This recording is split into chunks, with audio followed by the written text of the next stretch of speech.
پاکستان کی سیاست میں جھوٹ تو اس قدر بھر گیا ہے کہ جس کی انتہا ہی کوئی۔ مریم اورنگزیب صاحبہ نے کل اپنی پریس کانفرنس میں کہا کہ جناب کمشنر کا کوئی کام نہیں ہوتا الیکشن کے حوالے سے۔ میں ایک تصویر آپ کو دکھا رہا ہوں، پاکستان کے اندر لوٹے جو ہیں ان کا راستہ مکمل طور پر بند ہونے جا رہا ہے۔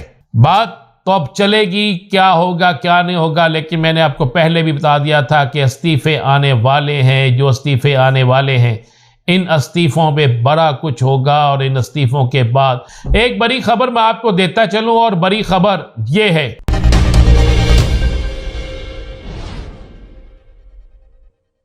بسم اللہ الرحمن الرحیم، الصلاۃ والسلام علیک یا سیدی یا رسول اللہ، الصلاۃ والسلام علیک یا سیدی یا حبیب اللہ۔ تمام سننے والوں کو السلام علیکم، میں ہوں رانا عظیم اور آپ دیکھ رہے ہیں رانا عظیم آفیشیل یوٹیوب چینل اور فیس بک پیج۔ پاکستان کی سیاست میں جھوٹ تو اس قدر بھر گیا ہے کہ جس کی انتہا ہی کوئی نہیں۔ مریم اورنگزیب صاحبہ نے کل اپنی پریس کانفرنس میں کہا کہ جناب کمشنر کا کوئی کام نہیں ہوتا الیکشن کے حوالے سے۔ میں ایک تصویر آپ کو دکھا رہا ہوں، میرے پیچھے یہ ایک تصویر چل رہی ہے، یہ تصویر اسی کمشنر کی ہے جس کمشنر کے حوالے سے کہا گیا کہ ان کا انتخاب میں کوئی عمل دخل نہیں ہوتا۔ تو یہ جس پولنگ سٹیشن میں گئے ہیں یہ ووٹ کاسٹ کرنے نہیں گئے، بلکہ یہ اس پولنگ سٹیشن کے اندر اس پولنگ سٹیشن کے حد و حال کو چیک کرنے، انتظام کو چیک کرنے، دیگر معاملات کو چیک کرنے گئے ہوئے ہیں۔ تو جناب مریم اورنگزیب صاحبہ اور وہ تمام لوگ جو کہہ رہے ہیں کہ کسی صورت میں ان کا عمل دخل نہیں ہوتا، تو اب اس کا جواب تو ان کو دینا چاہیے۔ اگلی بات تو اب چلے گی کیا ہوگا کیا نہیں ہوگا، لیکن میں نے آپ کو پہلے بھی بتا دیا تھا کہ استعفے آنے والے ہیں، جو استعفے آنے والے ہیں ان استعفوں پہ بڑا کچھ ہوگا، اور ان استعفوں کے بعد پاکستان کی سیاست میں بڑی تبدیلیاں بھی ہوں گی۔ ایک بڑی خبر میں آپ کو دیتا چلوں، اور بڑی خبر یہ ہے، بڑی خبر کہ پاکستان کے اندر لوٹوں کا راستہ بند ہونے جا رہا ہے۔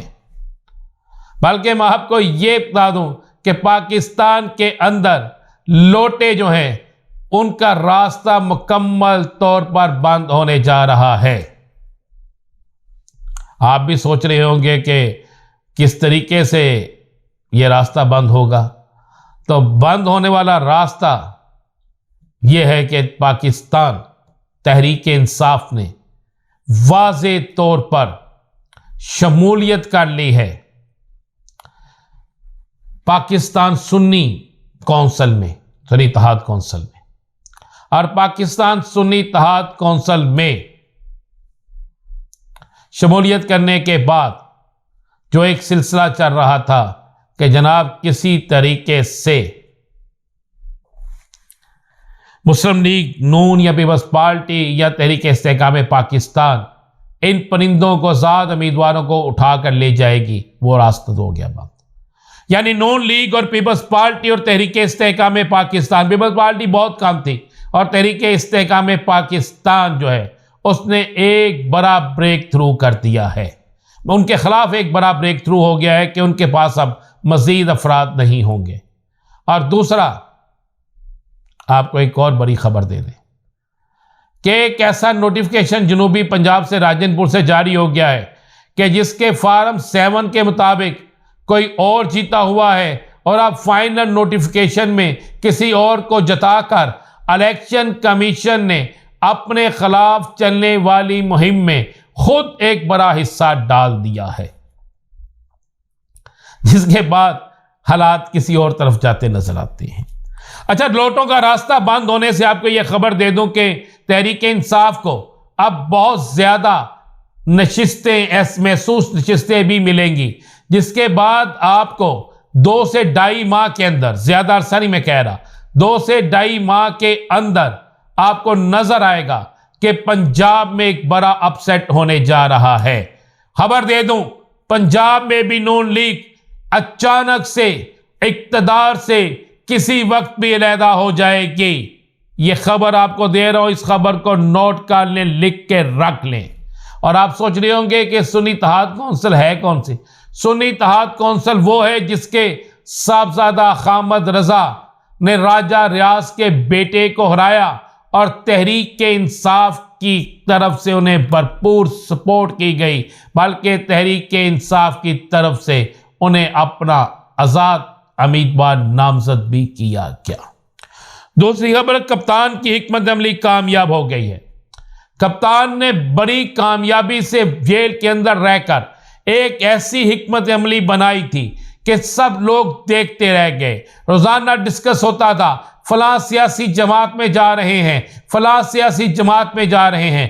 کپتان چاہتا تھا کہ پورا کام مکمل ہونے کے بعد اچانک سے یہ سب کچھ کیا جائے۔ اور آپ کو یہ خبر دے دوں کہ لوٹوں کا راستہ بند کرنے کے لیے، میں لوٹے ان کو کہہ رہا ہوں جنہوں نے اپنا ضمیر بیچا، لوٹے ان کو کہہ رہا ہوں جو جیتے تحریک انصاف سے تھے لیکن جا کر کسی اور جماعت میں کسی بھی معاملے پر پریشر لے لیں، پیسہ لے لیں، وزارت کا لالچ لے لیں، آئندہ ٹکٹ کا لالچ لے لیں، کچھ بھی لے لیں، اس حوالے سے جا کر کسی اور جماعت میں شمولیت اختیار کر لی۔ اب ان کا راستہ تو آج سے بند ہو گیا۔ اور کپتان کی حکمت عملی اس لیے کامیاب ہوگی کہ کپتان نے جس سیاسی جماعت کے ساتھ اتحاد کر کے سیٹیں ملنی تھی، اس حوالے سے ایک ایسی سمارٹ موو کھیلی کہ بہت سے لوگ بہت سی جگہوں پر بہت سا پراپوگنڈا کرتے رہے۔ اتنا پراپوگنڈا کیا گیا کہ آپ سوچ بھی نہیں سکتے۔ اور اس پراپوگنڈے کے جواب میں کپتان نے ایسی شاٹ کھیلی کہ کل شام تک آپ کو یہ نظر آ جائے گا کہ وہ تمام آزاد ارکان جو اب تک کپتان کے ساتھ کھڑے ہیں، ان کی ایک بڑی تعداد ایک سیاسی جماعت میں شامل ہو چکی ہے۔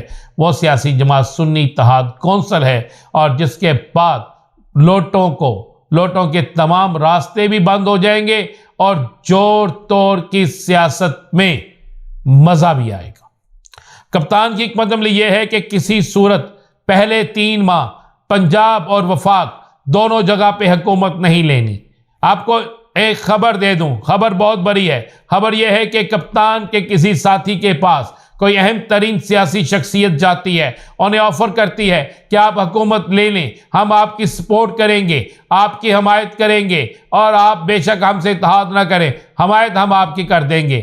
لیکن اس کے پیچھے ایک گیم تھی کہ کپتان کو ایک دم حکومت دے دی جائے، اور حکومت دے کر کپتان کو کسی طریقے سے شکنجے میں لایا جائے۔ کپتان حکومت تو لے لے، یعنی اس کی جماعت حکومت تو لے لے، لیکن اس کے باوجود کچھ بھی نہ کر سکے۔ تو آپ کو یہ خبر دوں، کپتان نے کہا نہیں جناب، آپ ہماری سپورٹ نہ کریں، آپ کی بڑی مہربانی۔ کپتان کو جو میسج پہنچا، اس کے جواب میں کپتان نے جو میسج دیا کہ آپ ہماری بالکل سپورٹ نہ کریں، ہمیں آپ کی سپورٹ نہیں چاہیے، ہمیں ہماری جیتی ہوئی نشستیں چاہیے، آپ ہمیں وہ نشستیں دے دیں تو ہم آپ سے خوش ہیں۔ اور کپتان کی حکمت عملی بھی یہی ہے، اور اس پر کپتان کامیاب ہو گیا۔ آنے والے دنوں میں آپ کو بہت سی نشستیں دوبارہ تحریک انصاف کو ملتی ہوئی نظر آئیں گی، اور آئندہ 10 دن جو ہیں اس میں 10 بڑی خبریں آ رہی ہیں، اور یہ 10 بڑی خبریں جو ہے پاکستان کی سیاست کو بالکل مکمل طور پر ایسا کر دیں گی کہ آپ سوچ بھی نہیں سکتے۔ اجازت دیجیے، اللہ حافظ۔